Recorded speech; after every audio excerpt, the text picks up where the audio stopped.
च धर्मस्य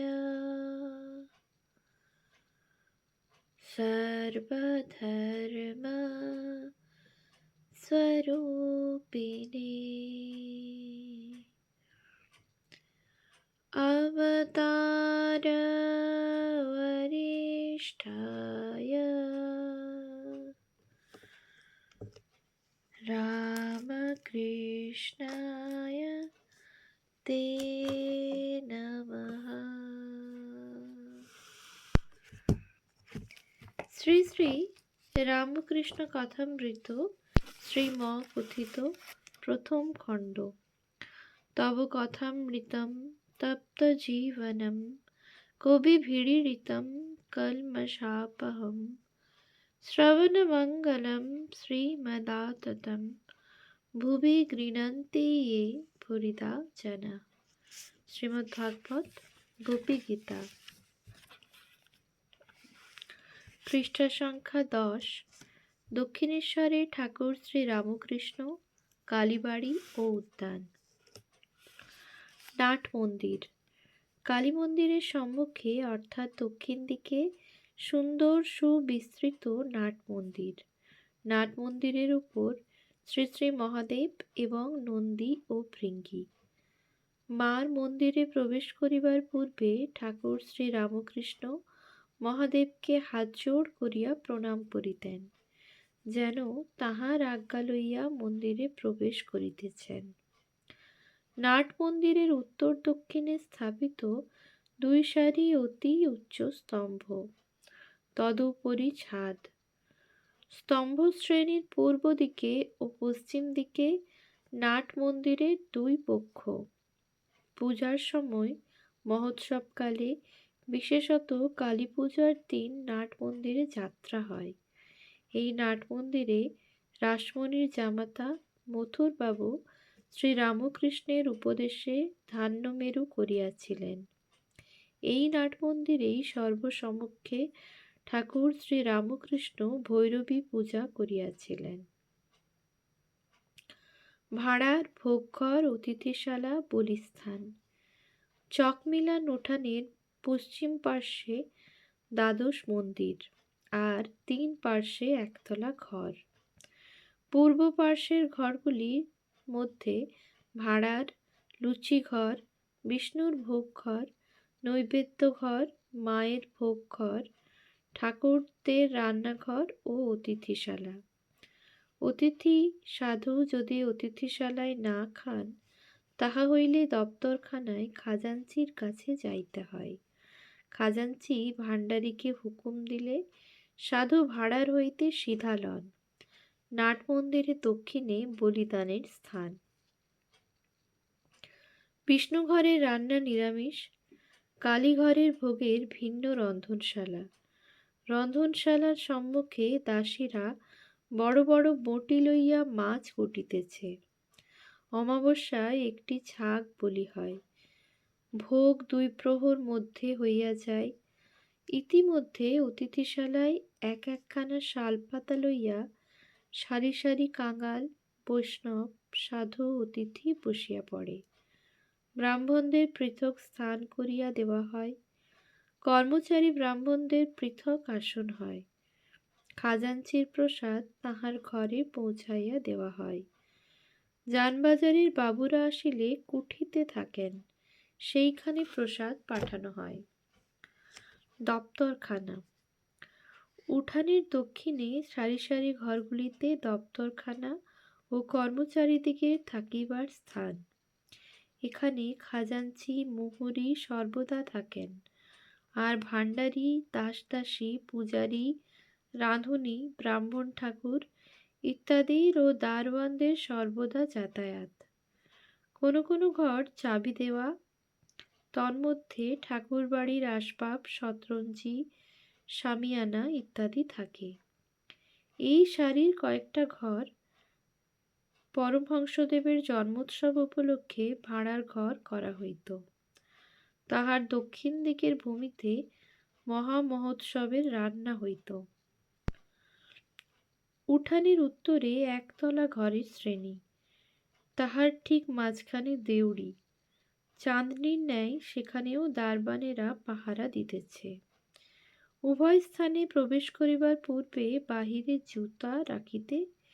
জুতা রাখিয়া যাইতে হইবে। ঠাকুর শ্রী রামকৃষ্ণের ঘর। উঠানের ঠিক উত্তর পশ্চিম কোণে অর্থাৎ দ্বাদশ মন্দিরের ঠিক উত্তরে শ্রী শ্রী পরমহংসদেবের ঘর। ঘরের ঠিক পশ্চিম দিকে অর্ধমণ্ডলাকার একটি বারান্দা। সেই বারান্দায় শ্রী রামকৃষ্ণ পশ্চিমাস্য হইয়া গঙ্গা দর্শন করিতেন। এই বারান্দার পরেই পথ, তাহার পশ্চিমে পুষ্পোদ্যান, তৎপরে পোস্তা, তাহার পরেই পূত ও সলিলা সর্বতীর্থময়ী কল কল নাদিনী গঙ্গা, নহবত, বকুলতলা ও পঞ্চবটী। পরমহংসদেবের ঘরের ঠিক উত্তরে একটি চতুষ্কোণ বারান্দা, তাহার উত্তরে উদ্যান পথ, তাহার উত্তরে আবার পুষ্পোদ্যান, তাহার পরেই নহবতখানা। নহবতের নিচের ঘরে তাহার স্বর্গীয়া পরমারাধ্যা বৃদ্ধা মাতা ঠাকুরানী ও পরে শ্রী শ্রী মা থাকিতেন। নহবতের পরেই বকুলতলা ও বকুলতলার ঘাট। এখানে পাড়ার মেয়েরা স্নান করেন। এই ঘাটে পরমহংসদেবের বৃদ্ধা মাতা ঠাকুরানীর গঙ্গা লাভ হয় 1877 খ্রিস্টাব্দ। বকুলতলার আরও কিছু উত্তরে পঞ্চবটী। এই পঞ্চবটীর পাদমূলে বসিয়া পরমহংসদেব অনেক সাধনা করিয়াছিলেন, আর ইদানিং ভক্ত সঙ্গে এখানে সর্বদা পাদোচ্চারণ করিতেন। গভীর রাত্রে সেখানে কখনো কখনো উঠিয়া যাইতেন। পঞ্চবটীর বৃক্ষগুলি বট, অশ্বত্থ, নিম্ব, কোনো কোনো মতে অশোক, প্রকাশক, আমলকি ও বিল্ব ঠাকুর নিজের তত্ত্বাবধানে রোপণ করিয়াছিলেন। শ্রী বৃন্দাবন হইতে ফিরিয়া আসিয়া এখানে রজ ছড়াইয়া দিয়াছিলেন। এই পঞ্চবটীর ঠিক পূর্ব গায়ে একখানি কুটির নির্মাণ করাইয়া ভগবান শ্রী রামকৃষ্ণ তাহাতে আসিয়া অনেক ঈশ্বর চিন্তা, অনেক তপস্যা করিয়াছিলেন। এই কুটির এক্ষণে পাকা হইয়াছে। পঞ্চবটী মধ্যে সাবেক একটি বট গাছ আছে, তৎসঙ্গে একটি অশ্বত্থ গাছ, দুইটি মিলিয়া যেন একটি হইয়াছে। বৃদ্ধ গাছটি বয়সাধিক্যবশত বহু কোটর বিশিষ্ট ও নানা পক্ষী সমাকুল ও অন্যান্য জীবেরও আবাসস্থান হইয়াছে। পাদমূলে ইষ্টক নির্মিত সোপানযুক্ত মণ্ডলাকার বেদী সুশোভিত। এই বেদীর উত্তর পশ্চিমাংশে আসীন হইয়া ভগবান শ্রী রামকৃষ্ণ অনেক সাধনা করিয়াছিলেন।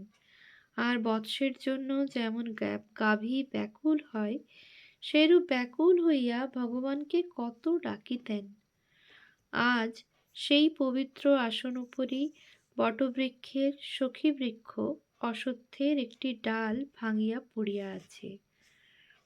ডালটি একেবারে ভাঙিয়া যায় নাই, মূল তরুর সঙ্গে অর্ধ সংলগ্ন হইয়া আছে।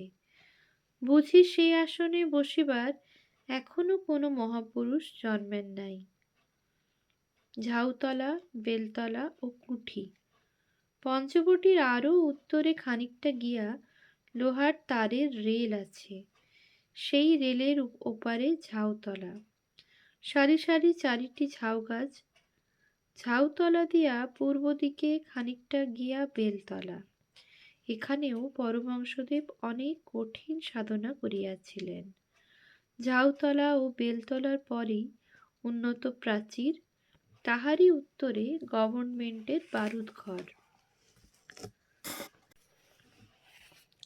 উঠানের দেউড়ি হইতে উত্তরমুখে বহির্গত হইয়া দেখা যায় সম্মুখে দ্বিতল কুঠি।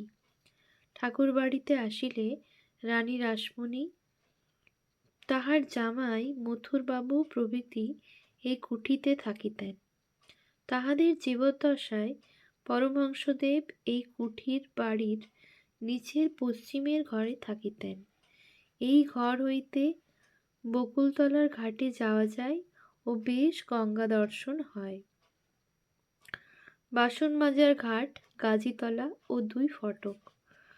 উঠানে দেউড়ি ও কুঠির মধ্যবর্তী যে পথ, সেই পথ ধরিয়া পূর্ব দিকে যাইতে যাইতে ডান দিকে একটি বাঁধা ঘাট বিশিষ্ট সুন্দর পুষ্করিণী। মা কালীর মন্দিরের ঠিক পূর্ব দিকে এই পুকুরের একটি বাসন মাজার ঘাট ও উল্লিখিত পথের অনতি দূরে আর একটি ঘাট। পথপার্শ্বস্থিত ওই ঘাটের নিকট একটি গাছ আছে, তাহাকে গাজীতলা বলে। ওই পথ ধরিয়া আর একটু পূর্বমুখে যাইলে আবার একটি দেউড়ি। বাগান হইতে বাহিরে আসিবার সদর ফটক। এই ফটক দিয়া আলমবাজার বা কলিকাতার লোক যাতায়াত করেন। দক্ষিণেশ্বরের লোক খিড়কি ফটক দিয়া আসেন। কলিকাতার লোক প্রায়ই এই সদর ফটক দিয়া কালীবাড়িতে প্রবেশ করেন। সেখানেও দারোয়ান বসিয়া পাহারা দিতেছে। কলিকাতা হইতে পরমহংসদেব যখন গভীর রাত্রে কালীবাড়িতে ফিরিয়া আসিতেন, তখন এই দেউড়ির দারোয়ান চাবি খুলিয়া দিত। পরমহংসদেব দারোয়ানকে ডাকিয়া ঘরে লইয়া যাইতেন ও লুচি মিষ্টান্নাদি ঠাকুরের প্রসাদ তাহাকে দিতেন।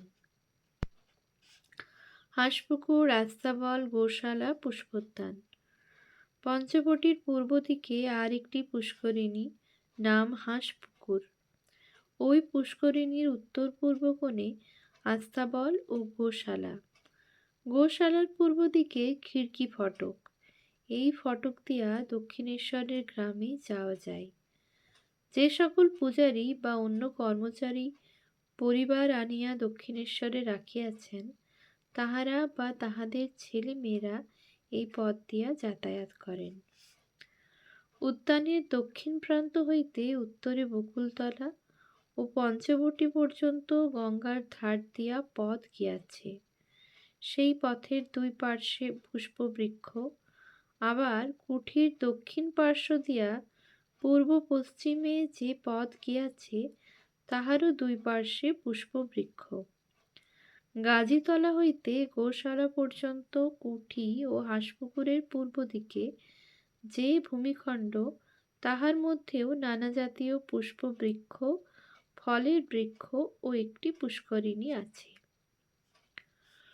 অতি প্রত্যূষে পূর্ব দিক রক্তিমবর্ণ হইতে না হইতে যখন মঙ্গল আরতির সুমধুর শব্দ হইতে থাকে ও সানাইয়ে প্রভাতী রাগরাগিণী বাজিতে থাকে, তখন হইতেই মা কালীর বাগানে পুষ্পচয়ন আরম্ভ হয়। গঙ্গা তীরে পঞ্চবটির সম্মুখে বিল্ববৃক্ষ ও সৌরভপূর্ণ গুলচি ফুলের গাছ। মল্লিকা, মাধবী ও গুলচি ফুল শ্রীরামকৃষ্ণ বড় ভালোবাসেন। মাধবীলতা শ্রী বৃন্দাবন ধাম হইতে আনিয়া তিনি পুঁতিয়া দিয়াছেন। হাঁসপুকুর ও কুঠির পূর্ব দিকে যে ভূমিখণ্ড, তন্মধ্যে পুকুরের ধারে চম্পক বৃক্ষ, কিয়দ্দূরে ঝুমকো জবা, গোলাপ ও কাঞ্চন পুষ্প। বেড়ার উপরে অপরাজিতা, নিকটে জুই, কোথাও বা শেফালিকা। দ্বাদশ মন্দিরের পশ্চিম গায়ে বরাবর শ্বেতকরবী, রক্তকরবী, গোলাপ, জুই, বেল। কচ্ছিৎ বা ধূস্তর পুষ্প। মহাদেবের পূজা হইবে। মাঝে মাঝে তুলসী উচ্চ ইষ্টক নির্মিত মঞ্চের উপর রোপণ করা হইয়াছে। নহবতের দক্ষিণ দিকে বেল, জুই, গন্ধরাজ, গোলাপ। বাঁধা ঘাটের অনতি দূরে পদ্মকরবী ও কোকিলাক্ষ। পরমহংসদেবের ঘরের পাশে দুই একটি কৃষ্ণচূড়ার বৃক্ষ ও আশেপাশে বেল, জুই, গন্ধরাজ, গোলাপ, মল্লিকা, জবা, শ্বেতকরবী, রক্তকরবী, আবার পঞ্চমুখী জবা, চীন জাতীয় জবা। শ্রীরামকৃষ্ণ এককালে পুষ্পচয়ন করিতেন। একদিন পঞ্চবটির সম্মুখস্থ একটি বিল্ববৃক্ষ হইতে বিল্বপত্র চয়ন করিতেছিলেন। বিল্বপত্র তুলিতে গিয়া গাছের খানিকটা ছাল উঠিয়া আসিল। তখন তাহার এইরূপ অনুভূতি হইল যে যিনি সর্বভূতে আছেন তার না জানি কত কষ্ট হইল। অমনি আর বিল্বপত্র তুলিতে পারিলেন না। আর একদিন পুষ্পচয়ন করিবার জন্য বিচরণ করিতেছিলেন, এমন সময় কে যেন দপ করিয়া দেখাইয়া দিল যে কুসুমিত বৃক্ষগুলি যেন এক একটি ফুলের তোড়া এই বিরাট শিবমূর্তির উপর শোভা পাইতেছে, যেন তাহারই অহর্নিশ পূজা হইতেছে। সেই দিন হইতে আর ফুল তোলা হইল না। ওম শান্তি শান্তি শান্তি। হরি ওম তৎসৎ। শ্রীরামকৃষ্ণার্পণমস্তু।